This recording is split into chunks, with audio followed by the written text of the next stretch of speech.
Setiap pagi, jutaan orang memulai hari dengan daftar tanggung jawab yang tak pernah benar-benar selesai. Mereka bekerja demi masa depan anak-anaknya, namun di saat yang sama masih memikul tanggung jawab terhadap orang tua yang semakin menua. Kita mengenalnya sebagai sandwich generation. Sebuah generasi yang berada di tengah, terjepit di antara kebutuhan anak dan orang tua. Sandwich generation hanya sekedar materi atau pemenuhan finansial gitu ya. Tapi kalau dalam psikologi itu juga sebagai suatu sudut pandang terkait dia punya beban secara emosional, punya tuntutan peran, kemudian dia juga punya konflik ya, konflik kebutuhan diri dan kebutuhan keluarga. Misalnya dia bekerja, dia punya penghasilan bukan hanya untuk memenuhi kebutuhan sendiri ataupun keluarga dia, mungkin dia sudah berkeluarga, tapi juga dia harus memenuhi kebutuhan terkait dengan orang tuanya.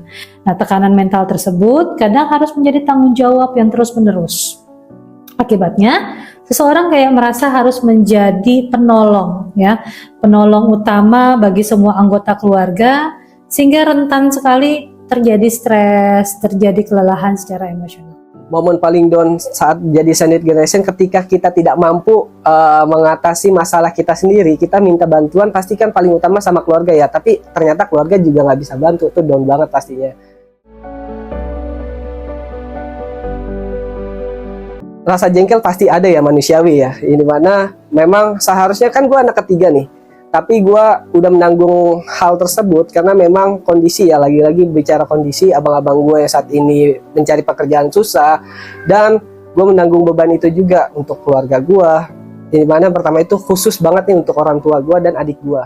Yang dikorbanin banyak banget, yang tadi sudah disebutkan, ada self reward, mimpi, dan waktu itu semuanya menyita ya, dimana ada self reward. Tahun ini gue seharusnya memiliki satu hal, tapi itu terabaikan karena harus menanggung yang ada di keluarga terlebih dahulu.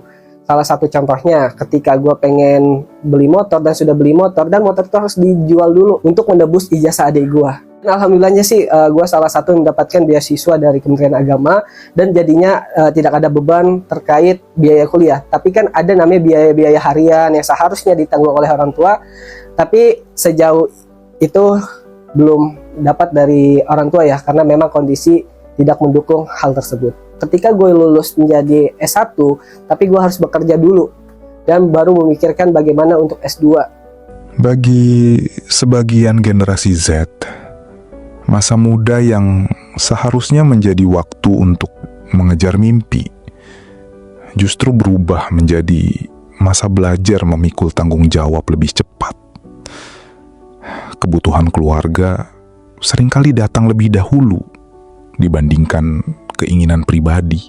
Budaya keluarga juga ya, kita kan di keluarga di Indonesia itu kayak semacam seorang anak itu harus memenuhi tanggung jawab. Jadi ibaratnya kalau saya dulu sudah membesarkan kamu, ketika kamu saya semakin menua, berarti kamu juga harus merawat saya. Itu kan kayak semacam timbal balik yang memang harus dilakukan, sehingga itu menjadi tekanan sosial. Kalau secara psikologis dampaknya itu pasti secara emosi dia lelah.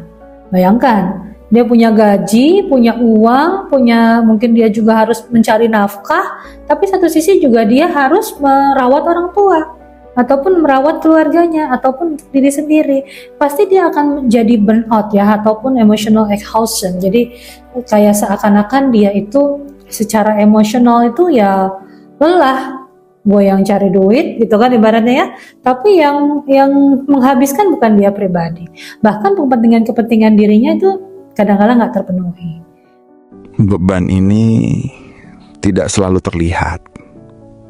Dari luar mereka tampak baik-baik saja, namun di balik senyum dan rutinitas harian ada tekanan ekonomi, emosional, dan sosial yang terus bertambah. Sandwich generation itu kita banyak membagi kebutuhan berupa materi, waktu, tenaga, bahkan mental kita juga, atau bahkan sebagian dari apa yang kita punya untuk kebutuhan yang bukan diri kita. Jujur saya kerepotan sih, kerepotan karena kadang Jikalau orang tua kita berobat atau kita harus ke rumah sakit di waktu yang bersamaan atau cuman selang 1 hari, itu kita pasti bakal kayak mikir, aduh gimana nih buat nyembuhin yang mana dulu. Selain itu yang kita pikirin bukan cuman waktunya aja, pasti kita butuh untuk transportasi, butuh untuk pegangan untuk membeli sesuatu atau menebus obat yang nggak ada di rumah sakit.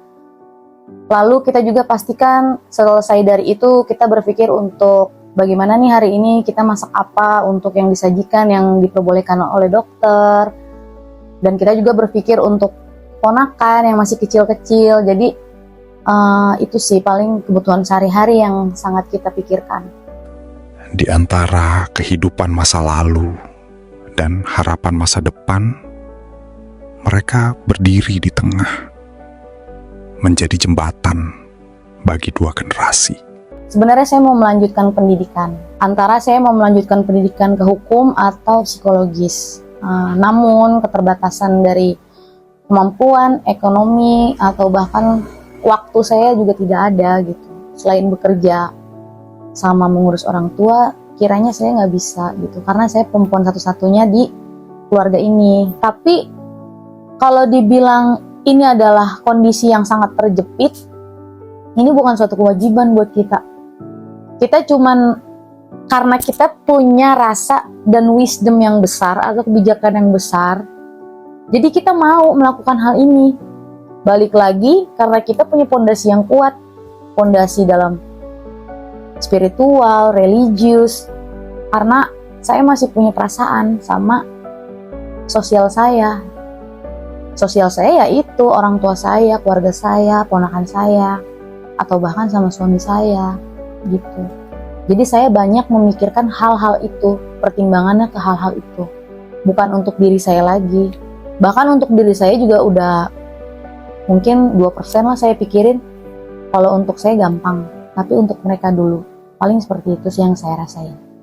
Perasaan saya saat harus membagi gaji atau materi untuk kebutuhan yang di luar saya, itu sangat berat dan sedih pastinya. Karena apa yang kita dapat, apa yang kita cari dan hasilnya itu nggak seberapa, itu akan selalu berkurang dan bahkan kita harus bekerja ekstra untuk menutupi semuanya. Di titik ini, tanggung jawab datang dari 2 arah sekaligus. Anak membutuhkan perhatian untuk tumbuh, sementara orang tua membutuhkan dukungan untuk menjalani masa tua. Seringkali yang dikorbankan adalah waktu untuk diri sendiri. Meniti karir itu dari tahun 2013, saya bekerja di Badan Pertanahan Nasional sebagai keamanan, security wanita. Keluh kesah tante dicurahkan kepada anak yang pertama, maksudnya curhat kan. Curhatnya paling ke anak pertama, nggak pernah sih ke teman atau katanya bestie lah anak sekarang gitu kan. Enggak sih. Karena lebih percaya ke anak sih daripada ke orang lain. Peran kakak di dalam kehidupan tante, supportnya doang sih dia ke tante, tapi dia nggak berperan ke keluarga. Karena untuk kebutuhan dia aja pas lah ya. Ya jadi kalau orang tua itu ya tante yang biayain gitu. Aku 4 bersaudara itu yang nggak sekolah tuh nggak kuliah tuh tante. Nah, jadi tante tuh pengen anak tante kuliah, punya masa depan yang bagus gitu, kerja yang enak, ya kan. Jadi tante tuh sampai biayain anak sampai ke perguruan tinggi itu, motivasinya ya diri sendiri karena pengen lebih tinggi dari tante gitu. Sebagai single mom, semuanya beban ada di pundak tante.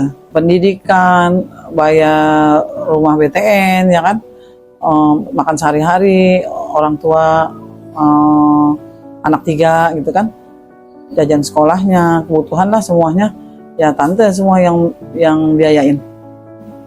Kalau kembali dalam kehidupan remaja ya, saya maunya kuliah untuk masa depan, biar kehidupan saya itu lebih berharga untuk masa depan anak-anak saya. Enggak sih, nggak berat sih, karena kan ikhlas. Kalau ikhlas itu jadi beban yang biasanya terbebani jadi mudah karena ikhlas itu. Karena kan ya, tante sendiri yang pengen anak itu maju lebih dari tante gitu. Sebagian orang telah menjalani peran ini selama bertahun-tahun. Mereka belajar bahwa menjadi penopang keluarga bukan hanya soal uang, tapi juga tentang ketahanan emosi dan keikhlasan. Kita melihat individu itu pasti akan ada differences-nya atau perbedaannya. Ada orang yang resilient, tahan ya, terkait dengan dampak-dampak yang memang terjadi pada kondisional individu tersebut. Tapi ada juga orang yang tidak mampu bertahan. Faktor kepribadian, faktor kemampuan dia dalam mengatasi permasalahan, dalam coping, ya. Kemudian terkait dengan kondisi kepribadian, ada orang yang cepat untuk menyesuaikan atau menerima tekanan-tekanan yang memang dia ya happy aja, easy going aja gitu. Ada yang memang support sistemnya bagus, mungkin dia sebagai sandwich generation di dalam keluarganya, tapi secara keluarga besarnya itu juga support gitu ya. Misalnya dia harus bekerja, ya nggak ada yang merawat orang tuanya, sehingga ada keluarganya yang mau turut andil menemani ya orang tuanya. Ya, itu juga merupakan support system. Dimana ketika support system itu ada, orang mungkin nggak terlalu jadi burnout gitu ya, terkait dengan dia sebagai sandwich generation. Maka di sini dukungan dari pasangan, keluarga, teman, komunitas dan lain sebagainya itu cukup membantu untuk mampu dia meregulasi stresnya. Mungkin bukan hanya meregulasi, dia datang ngobrol curhat aja. Aku begini loh, aku merasakan tidak nyaman dengan kondisi anak aku seperti ini. Tanpa mungkin dia mendapatkan feedback dari orang lain, itu juga sudah mendapatkan validasi secara emosional yang mungkin dia bisa tenang terkait dengan hal tersebut. Masa lalu adalah bukan pilihan kita, tapi masa depan itu patut kita perjuangkan. Karena hidup bukan berasal dari masa lalu, bukan berasal dari mana kita, tapi bagaimana hidup nantinya kita ingin menjadi siapa. Dan untuk teman-teman, untuk tetap semangat menjalankan hidupnya di tengah kondisi menjadi sandwich generation, harus memiliki pundak yang kuat, kaki yang kuat, dan harus tetap semangat sampai kita berdiri di kaki sendiri. Tetap semangat, jangan pernah putus asa. Belajar terus yang rajin, mempunyai tanggung jawab, disiplin, itu yang paling penting, jujur. Tetap semangat dalam menjalani kehidupan ini. Sebenarnya kita ini boleh gitu ya, kita boleh menolong orang lain, kita boleh membantu orang lain, tapi kita juga harus menyadari bahwa bukan orang lain saja yang butuh bantuan, tapi diri kita juga butuh bantuan gitu ya. Jadi walaupun kita itu mau bertanggung jawab atas orang lain, itu baik, tapi kita juga harus tahu kebaikan untuk diri kita sendiri. Kenapa? Jangan biarkan ya kita harus menanggung semua beban orang lain, tapi kita sendiri ya jadi sakit ataupun kita itu menjadi lemah atas kondisi itu. Jadi mulai sekarang belajarlah untuk meregulasi bagaimana hal yang utama dan mampu membuat batasan-batasan yang penting untuk diri kita supaya kita tetap sehat mental. Tanggung jawab tidak harus dipikul sendirian. Dukungan keluarga, komunikasi yang sehat, dan perencanaan yang matang dapat membantu mengurangi beban yang selama ini terasa berat. Menjadi sandwich generation bukanlah pilihan yang direncanakan banyak orang. Namun bagi mereka yang menjalaninya, cinta seringkali menjadi alasan untuk terus bertahan. Dan meski sering tak terlihat, perjuangan mereka adalah salah satu bentuk kasih sayang yang paling nyata.